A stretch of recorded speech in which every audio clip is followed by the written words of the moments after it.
Hello everyone, welcome to a online solution. मैं हूं अशफाक। तो चलिए आज आपके लिए फिर से लाया हूं सोशल साइंस का इम्पोर्टेंट यहाँ पे क्वेश्चन, और ये है इकोनॉमिक्स का क्वेश्चन। ठीक है, इकोनॉमिक्स के बारे में यहाँ पे पढ़ेंगे। कम से कम यहाँ पे 50 इंपॉर्टेंट ऑब्जेक्टिव क्वेश्चन मिलेगा आपको, और ये वो ऑब्जेक्टिव क्वेश्चन है जो आपके एग्जाम में बार बार आ चुका है और आया है और उम्मीद है कि जरूर आएगा। ठीक है, तो आप इसको नोट कर लो, जरूर आएगा। और इसमें से ऐसा नहीं कि आप पढ़े नहीं है, मेरे ख्याल से बहुत क्वेश्चन आपको पता होगा, ज़्यादा क्वेश्चन पता होगा। ठीक है, उम्मीद करें कि आपको 50 में 50 पता हो, क्योंकि इतना दिन से पढ़ रहे तो 50 में 50 तो पता ही होगा। ओके, तो बिना देर के स्टार्ट करते हैं। आप किसी भी बोर्ड से हो, डोंट वरी, आपके लिए भी ये वीडियो काफ़ी अहम है। चलिए तो स्टार्ट करते हैं। सबसे पहले सवाल हमारे यहाँ पे है, इनमें से किसको प्राथमिक क्षेत्र कहा जाता है? क्या नहीं जानते आप इसके बारे में? जानते हैं ना, प्राथमिक क्षेत्र किसको कहा जाता है? सेवा क्षेत्र को, कृषि क्षेत्र को, औद्योगिक क्षेत्र को, या इनमें से कोई नहीं? तो प्राथमिक क्षेत्र बोला था, कृषि क्षेत्र को बोला जाता है प्राथमिक क्षेत्र, यानी कि इसका आंसर क्या हो जाएगा? ऑप्शन बी हो जाएगा। और औद्योगिक क्षेत्र को द्वितीयक क्षेत्र बोलते हैं, और सेवा क्षेत्र को तृतीयक क्षेत्र बोलते हैं। ठीक है, तो इसका आंसर क्या हो जाएगा? ऑप्शन बी हो जाएगा। अगला सवाल, इनमें से कौन से देश में मिश्रित अर्थव्यवस्था है ना? मिश्रित अर्थव्यवस्था किस देश में? अमेरिका में, रूस में, भारत में, इनमें से कोई नहीं। तो ये भी सवाल तो आप बहुत पढ़ चुके हैं, और इतना इंपॉर्टेंट सवाल है, मतलब एग्जाम में सवाल आएगा इसलिए इंपॉर्टेंट है। तो भारत इसका बिल्कुल राइट आंसर है। ठीक है, अगला सवाल पढ़ते हैं। भारत में योजना आयोग का गठन कब किया गया? मुझे उम्मीद है कि जब आप एग्जाम देने के लिए जाओगे तो यही सब सवाल आपको मिलेगा देखने के लिए। मतलब कहने का मतलब यही सवाल नहीं, मतलब जितना सवाल पढ़ रहे हैं ना, जितना सवाल आप पढ़ रहे हैं, इतना बार रिवीजन हो रहा है कि इससे बाहर सवाल आएगा नहीं आएगा। योजना आयोग का गठन किया गया था 15 मार्च 1950 को। 15 मार्च 1950 को योजना आयोग का गठन किया गया था, लेकिन इसको फिर योजना आयोग का नाम बदल करके नीति आयोग रख दिया गया। तो इसका नाम नीति आयोग रख दिया गया, योजना आयोग का नाम बदल करके नीति आयोग रख दिया गया 2015 में 1 जनवरी 2015 में इसका नाम जो है नीति आयोग रख दिया गया है। ठीक है, और इसके अध्यक्ष होते हैं प्रधानमंत्री। अगला सवाल है, जिस देश का राष्ट्रीय आय सबसे अधिक होगा वह देश क्या कहलाता है? अविकसित, विकसित, अर्धविकसित, इनमें से कोई नहीं। तो ये एक ऐसा सवाल है जी, जो बंदा अगर ये सवाल नहीं भी पढ़ा होगा ना, तो इसका आंसर एकदम बिल्कुल सटीक लगाएगा कि जिस देश का राष्ट्रीय आय अधिक होगा उस देश को क्या बोलेंगे? विकसित देश। क्या बोलेंगे? विकसित देश बोलेंगे। तो चलिए अगला सवाल पढ़ते हैं। अगला सवाल है, इनमें से किसे पिछड़ा राज्य कहा था? जानते हैं? देखो सवाल अब बोलेंगे सर बहुत हल्का सवाल है, तो सवाल बच्चा आप इतना बार पढ़ चुके तो सवाल हल्का लगेगा क्या लगेगा, है ना? पिछड़ा राज्य कौन है? बिहार को बोलते हैं पिछड़ा राज्य। पंजाब, केरल, दिल्ली, तो इनमें से बिहार जो है ना पिछड़ा राज्य कहा जाता है, बिहार को। अगला सवाल पढ़ते हैं, निम्नलिखित में से कौन सा विनिमय का सर्वोत्तम माध्यम है? विनिमय बोलते हैं लेन देन का। लेन देन का सबसे अच्छा माध्यम कौन है? वस्तु, मुद्रा, चमड़ा, इनमें से कोई नहीं। तो यहाँ पे वस्तु का लेन देन तो अब चलता नहीं, पहले चलता था प्राचीन काल में, है ना। मुद्रा का तो अभी बहुत ही खतरनाक है, मतलब मुद्रा के बिना तो जिंदगी बेकार है ना। मुद्रा ही होता है, मुद्रा के जरिए पैसा है तो सब है, बोलते पैसा बोलता है, पैसा है तो सब कुछ है। तो मुद्रा जो है विनिमय का सबसे उत्तम या सर्वोत्तम माध्यम है, सबसे बेहतर तरीका। ठीक है, चमड़ा पे आंसर नहीं होगा, ऑप्शन क्या होगा इसका? बी बिल्कुल सही आंसर होगा। चलिए 7वां सवाल है जी, कि भारत में वित्तीय वर्ष किसको कहा जाता है? बहुत बार सवाल पढ़ चुके हैं, इतना बार पढ़ चुके हैं, और पता है जो बंदा रिवीजन नहीं करेगा ना, वो 1 जनवरी से 31 मार्च सवाल एग्जाम में रहेगा, 1 अप्रैल से 31 जून, 1 जनवरी से 31 दिसंबर, अब बंदा फंस जाएगा 1 सितंबर से 31 अगस्त। मतलब इतना कन्फ्यूजन होगा, और कन्फ्यूजन दूर कब होगा? जब आप प्रैक्टिस करोगे। प्रैक्टिस 1 अप्रैल से 31 मार्च, है ना, बहुत बार पढ़ चुके हैं। 1 अप्रैल से 31 मार्च को बोला था वित्तीय वर्ष। अगला सवाल है, भारत में किस राज्य का प्रति व्यक्ति आय सबसे अधिक है? प्रति व्यक्ति आय किस राज्य का सबसे अधिक है? बिहार, चंडीगढ़, हरियाणा, गोवा। तो गोवा का जो है प्रति व्यक्ति आय सबसे ज्यादा है। सबसे ज्यादा प्रति व्यक्ति आय कितना है? ये किसका है? गोवा का है। और बिहार का है सबसे कम प्रति व्यक्ति आय। ठीक है, तो इसका आंसर क्या हो जाएगा? ऑप्शन डी हो जाएगा।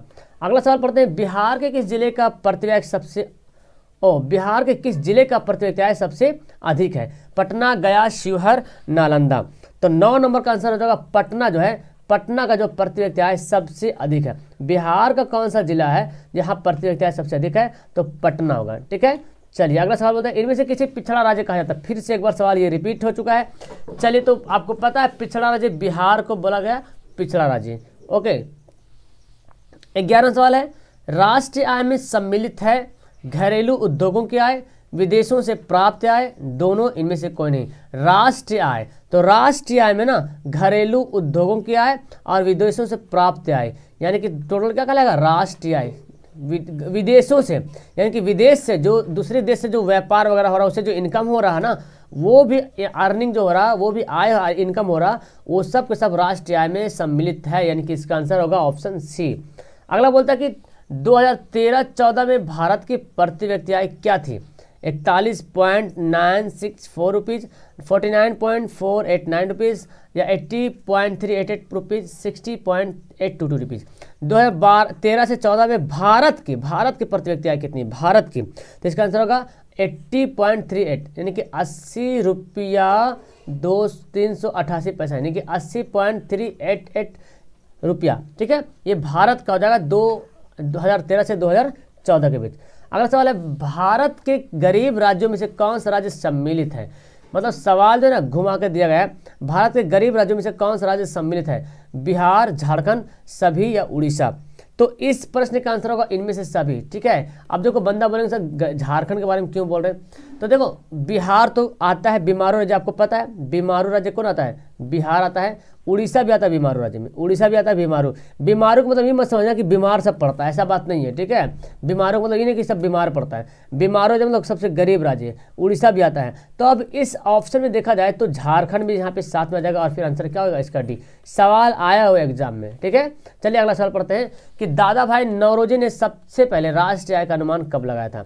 दादा भाई नौरोजी ने सबसे पहले राष्ट्रीय आय का अनुमान कब लगाया था? 1866 में, 1868 में, 1878 में, 1898 में। दादा भाई नौरोजी ने सबसे पहले राष्ट्रीय आय का अनुमान 1868 में लगाया था। उस समय जो है प्रति व्यक्ति आय मात्र 20 रुपया पर व्यक्ति था। ठीक है, 20 रुपया प्रति व्यक्ति था 1868 में। ओके, तो 14 का आंसर क्या हो गया? बी हो गया। चलिए अगला सवाल पढ़ते हैं। अगला बोलता है बिहार के आय में सर्वाधिक योगदान होता है। बिहार के आय में सबसे अधिक योगदान किसका होता है? औद्योगिक क्षेत्रों का, कृषि क्षेत्रों का, सेवा क्षेत्रों का, इनमें से कोई नहीं। देखो तो इसमें बड़ा कंफ्यूजन है, लेकिन इसका सटीक आंसर होगा ऑप्शन बी, कृषि क्षेत्र का। सबसे ज़्यादा, क्योंकि 80% लोग बिहार में कृषि पे डिपेंड है, तो बिहार की आय में सर्वाधिक योगदान है कृषि क्षेत्र का। इसका आंसर क्या होगा? बी होगा, बिल्कुल सही आंसर। अगला सवाल पढ़ेंगे, बिहार राज्य में गरीबी रेखा के नीचे रहने वाले लोगों की संख्या का प्रतिशत कितना है?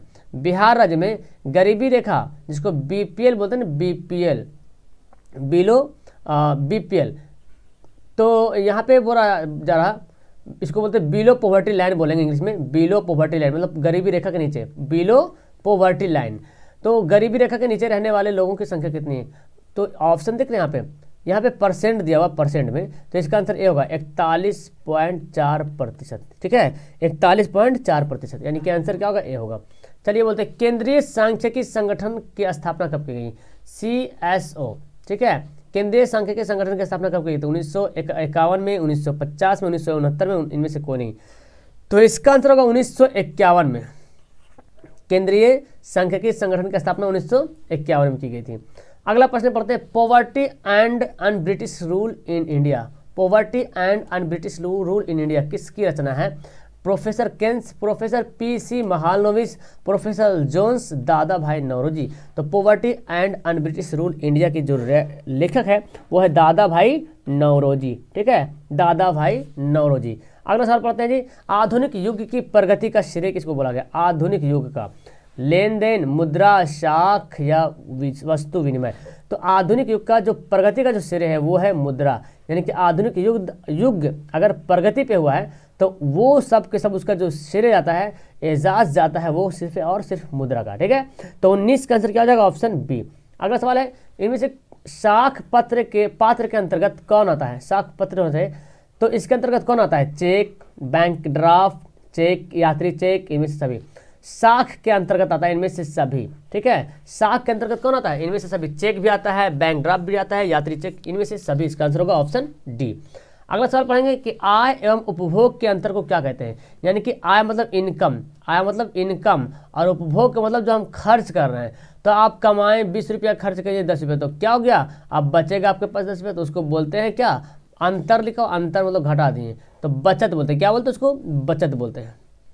अगला सवाल है, मुद्रा का प्राथमिक कार्य क्या है? मुद्रा जो हम लोग इस्तेमाल करते हैं उसका सबसे पहला कार्य क्या है? मूल्य का संचय करना, विलंबित भुगतान का मान, मूल्य का हस्तांतरण, विनिमय का माध्यम। सबसे पहला इसका जो काम है वो है विनिमय का माध्यम। ठीक है, यानी कि लेन देन करना। उसके बाद लेन देन कीजिएगा तभी ना बचेगा तो जमा कीजिएगा, है ना।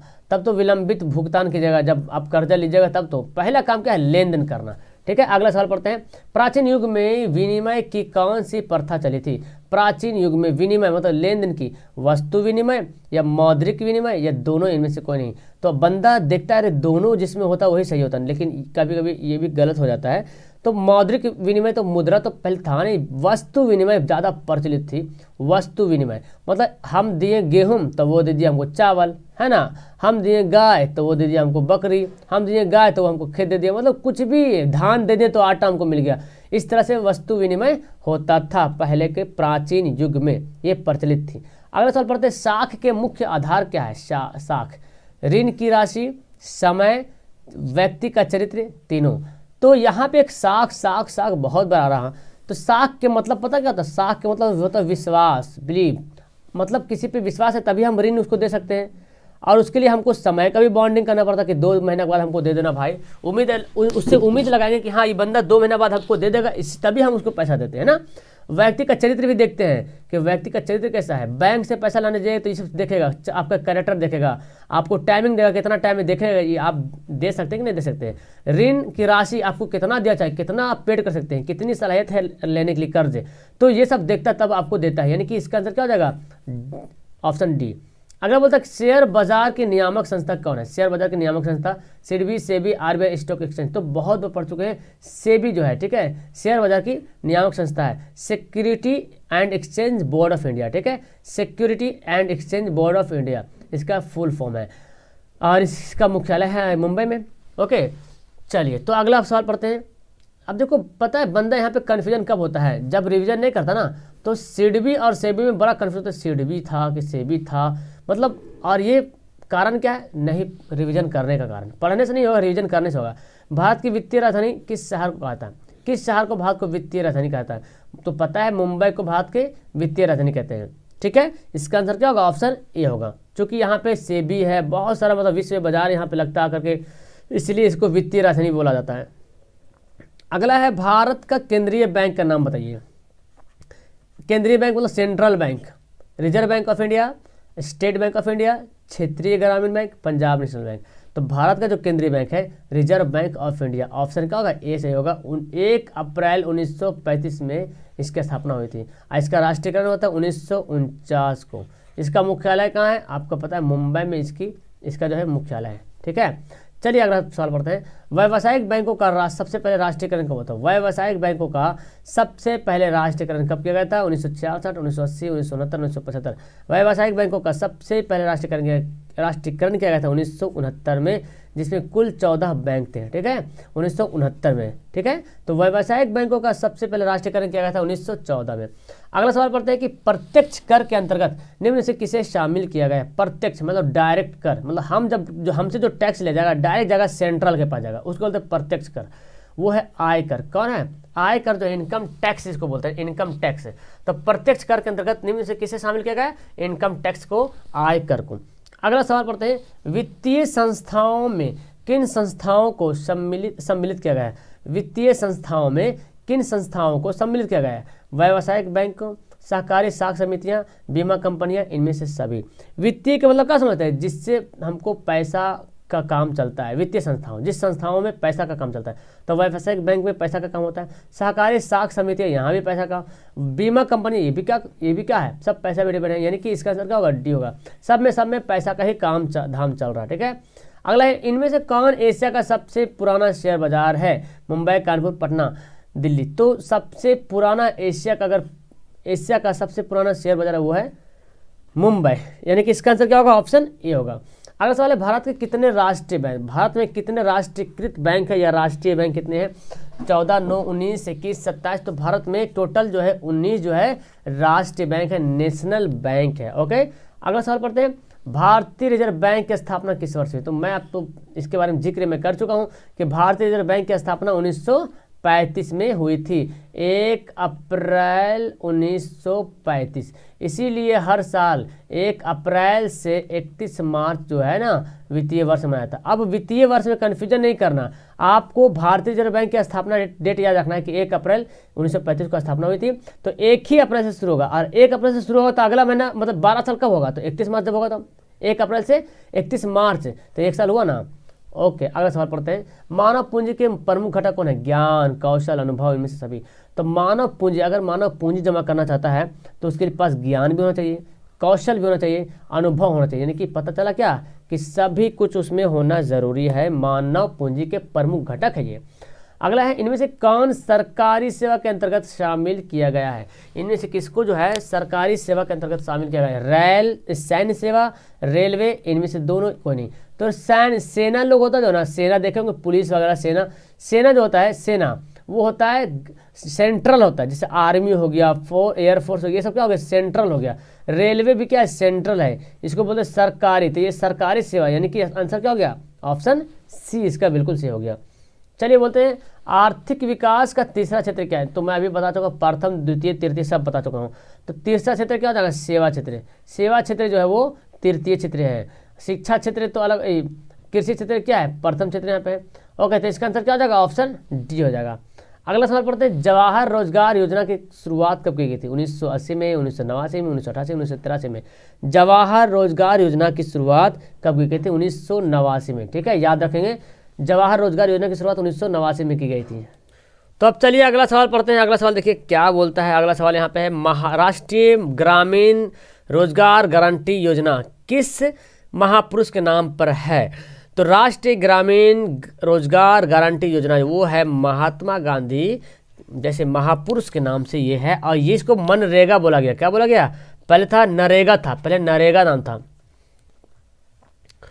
चलिए मैं आपको एक दे रहा होमवर्क, नरेगा पहले था, इसमें एम जोड़ के महात्मा गांधी से नरेगा जोड़ दिया। ठीक है, आपके पास होमवर्क है, ये जो मनरेगा है ना, इसका फुल फॉर्म आप खोजो, कहीं भी खोजो, डिक्शनरी में या तो किताब में या तो गूगल कर लो, गूगल बाबा से पूछ लो, तो नरेगा आपको मिल जाएगा फुल फॉर्म, और नीचे कमेंट करो ताकि आपको याद तो हो जाएगा कम से कम यही बाना से। ठीक है, इसके अंदर जो है ना 100 दिन का नौकरी दिया जाता था मजदूरों को, साल में 100 दिन का। चलिए, ऊर्जा के प्रमुख स्रोत क्या है? कोयला, पेट्रोलियम, विद्युत, इनमें से सभी। तो ऑप्शन यहाँ पे देखा जाए तो तीनों की तीनों क्या है? ऊर्जा के प्रमुख स्रोत है। ठीक है, तो इसका आंसर क्या हो जाएगा? ऑप्शन इसका डी हो जाएगा। 39 का आंसर क्या हो जाएगा? डी हो जाएगा। वैश्वीकरण के प्रमुख अंक कितने हैं? वैश्वीकरण के प्रमुख अंक कितने हैं? 1, 2, 5, 4। वैश्वीकरण के प्रमुख अंक कितने हैं? तो वैश्वीकरण के प्रमुख अंक है 5। कितने हैं? 5। यानी कि इस सवाल का आंसर क्या हो जाएगा? Option C. नेक्स्ट सवाल पढ़ते हैं, WTO world trade organisation, WTO विश्व बाजार संगठन की स्थापना किस वर्ष से हुई थी? 1995 में, 1994 में, या तो फिर 1996 में, या तो फिर इनमें से कोई नहीं। तो WTO वर्ल्ड ट्रेड ऑर्गेनाइजेशन की स्थापना हुई थी 1995 में। क्या होगा आंसर इसका? 1995। इसका मुख्यालय पता है, जेनेवा में इसका मुख्यालय है। अगला सवाल है कि देखो यहाँ पे कट गया है, इसको सुधार लेता हूँ मैं अभी तुरंत 1 मिनट। सवाल यहाँ पे क्या बोलता है? सवाल बोलता यह है कि इनमें से कौन विदेशी ब्रांड नहीं है? विदेशी ब्रांड नहीं मतलब समझ रहे ना, विदेशी ब्रांड कौन नहीं है? विदेशी मतलब क्या होता है? जो बाहर देश का है। हुंडई भी विदेशी है, टोयोटो भी विदेशी है, फोर्ड भी विदेशी, टाटा अपना भारत का है।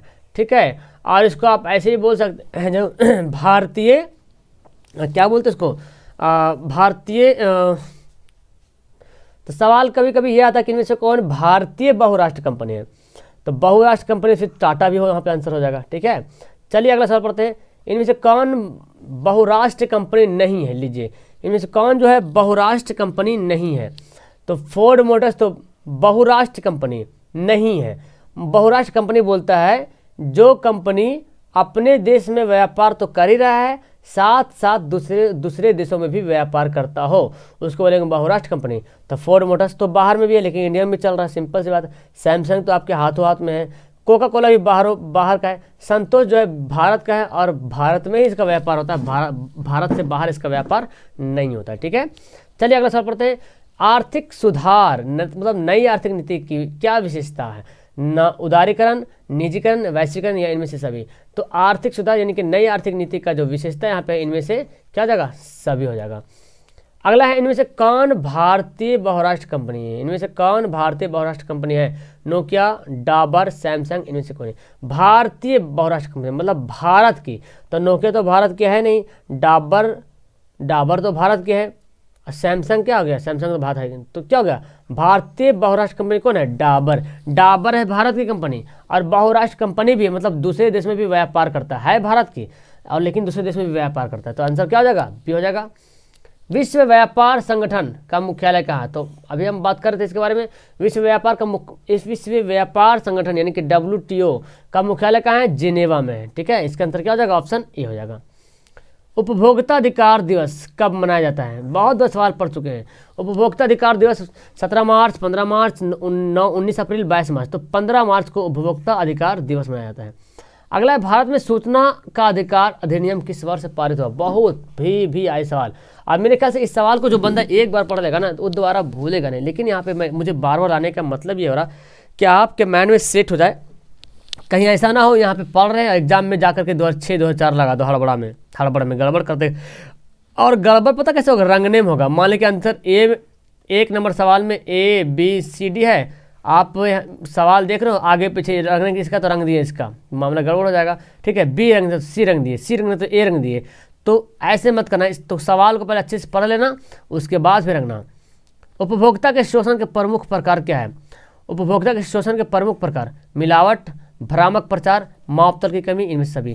तो आंसर होगा इनमें से सभी, क्योंकि उपभोक्ता के शोषण के प्रमुख प्रकार के बोले तो मिलावट भी है ना, कोई चीज़ मिला दिया, भ्रामक प्रचार कर रहा है ना, मापतल में कमी कर रहा है, तो ये मतलब पता क्या चल रहा है कि सभी के सभी होगा। उपभोक्ताओं के अधिकार में शामिल, लीजिए लास्ट सवाल हो रहा, उपभोक्ताओं के अधिकार में क्या शामिल है, चयन का अधिकार, सुरक्षा का अधिनियम, सूचना का अधिकार, उपयुक्त में से तीनों। उपभोक्ताओं के अधिकार में शामिल है, तो उपभोक्ता जो तक कंज्यूमर होता है, जो कुछ खरीदने जाता है ना, तो कंज्यूमर, जिसको कस्टमर बोलते हैं हम लोग, कंज्यूमर बोलते हैं उपभोक्ता, जो चीज़ का उपयोग करता है उसको बोलते हैं उपभोक्ता। तो उपभोक्ता चाहे तो चयन कर सकता है अपना मर्जी, जो मर्जी, मान लीजिए हम दुकान के कपड़ा खरीदने के लिए, तो जो मर्जी वो कपड़ा ले सकते हैं, किसी के अंदर थोड़ी रह सकते हैं। सुरक्षा का अधिनियम अधिकार भी है कि हम सुरक्षा अपने आप को कर सकते हैं। सूचना का अधिकार है कि मेरे खिलाफ कोई कुछ कर रहा तो सूचना इन्फॉर्मेशन हम डाल सकते हैं, ठीक है। तो ये इसका मतलब पता क्या चल रहा है, तीनों के तीनों अधिकार है उपभोक्ताओं के पास। तो यहाँ पे आपको कितना जल्दी, यहाँ पे 20 से 22 मिनट के अंतर्गत आपके लिए मैं 50 इंपोर्टेंट सवाल आया हूँ। तो कैसा लगा आपको सवाल, यहाँ पे 50 में कितना सवाल बनाया इकोनॉमिक्स का, बहुत ही ज़बरदस्त यहाँ पे वीडियो नंबर 1। और इसके बाद और आपको वीडियो चाहिए तो कमेंट करते रहिए, नेक्स्ट टाइम वीडियो नंबर 2 भी लाएंगे। और इस तरह से हिस्ट्री का, ज्योग्राफी का, पॉलिटिक्स का, आपका क्या बोलते हैं उसको, फिजिक्स का, केमिस्ट्री का, बायो का सब वीडियो आ रहा है। और मॉडल सेट, मॉडल पेपर एकदम धुआं करते रहना, पढ़ते रहना, मस्ती से रिवीजन करते रहो, ठीक है। जितना ज़्यादा हो सके रिवीजन करो। और आप मुझे कमेंट करो कि 50 में कितना सही बनाए। कोई बंदा है जो 50 में 50 लाया, आप जज्बाती मत हो जाना कि हाँ सर हम भी लाएं, मतलब रियल में जो आया है, ठीक है। और उम्मीद है कि आएगा आप लोग, क्योंकि आप लोग पढ़ ही रहे तो क्यों नहीं आएगा, आप ही लोग का तो आएगा, आप लोग तो पढ़ रहे तो आप ही लोग का आएगा। तो चलो फिलहाल वीडियो का फिलहाल करते हैं लास्ट, मिलता हूँ आपसे नेक्स्ट वीडियो में। That's all, thank you everyone, bye.